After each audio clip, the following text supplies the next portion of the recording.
बिस्मिल्लाहिर्रहमानिर्रहीम अस्सलाम वालेकुम। तो मकई के काश्तकार जिहड़े है ना इस स्टेज नूं बिल्कुल नज़रअंदाज ना करन। देखो कुछ पौधे जिहड़े है ना वो जिन्होंने आपां सिट्टा कहने जोगी, देखो ना कि सिट्टा बन रहा वा, जोगी निकल रही है। और इस तो पहले ना आम तौर पर पौधे गंढ चीरते हैं। मिसाल के तौर पर यह एक पौधा वा, यह हम तुसीं देख रहे हैं छली निकल रही, इनू बोलते हैं गंढ चीरना। अच्छा इत्थे असी ना बहुत ही जरूरी फैक्टर है जिथे असी लाजमन एक काम करना। अगर वो काम असी कर लांगे तो साड़ी पैदावार जिहड़ी है ना वो बेहतर हो जाएगी।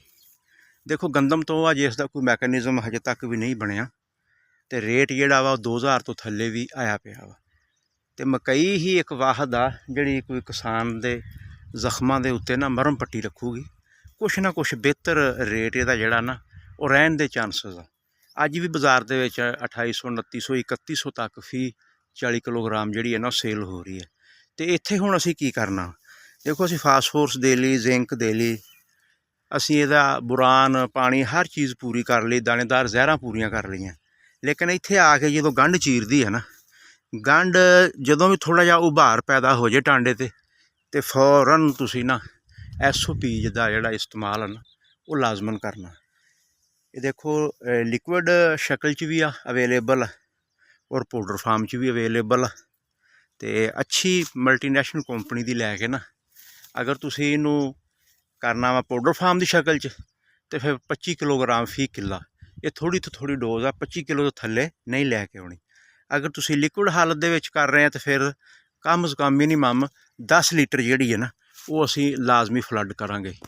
तो जरूरी गल जिहड़ी है ना वो ये आ कि इहदे विच पोटाश असीं वो फ्लड करनी है जिहदे विच सल्फर दा भी इस्तेमाल असीं लाजमी करना, जिहदे अजजा दे विच कम से कम कोई 17-18% सल्फर की तादाद भी मौजूद होवे। इहदा फायदा ये होएगा कि जितनी भी साडी खुराक पहले तो पई है ना, एक तो उन्नू दस्तक हो जाएगी, वो जाग पेगी, वो भी पौधे नूं पूरी दस्तियाब हो जाएगी। और दूसरा जिहड़ी साडी SOP है वो भी साडे पौधों ते काफ़ी कारगर साबित होएगी। ਉਹਦਾ किरदार तो कोई भी गल लुकी छुपी नहीं हैगी।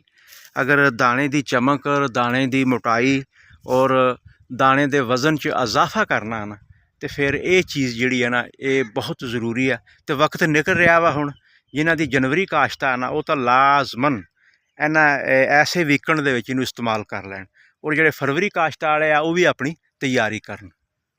लो जी नाजरीन, नैक्सट वीडियो तक मैं इजाज़त चाहना। अल्लाह हाफिज़।